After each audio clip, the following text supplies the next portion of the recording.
Good morning guys, in front of me is POCO M6 and let me show you how to allow installation of apps from unknown sources.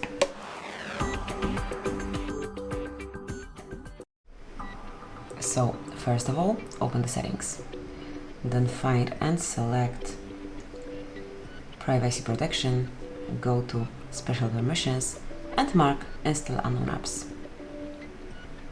Here you've got apps that you can allow install from, mark the one that you want to activate it, and now just tap on this indicator to allow installation from the source. Just be aware that the risk is all on you. Just read this information, then mark I'm aware of everything and tap on OK.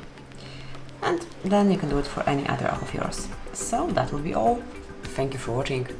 Please subscribe our channel and leave the thumbs up.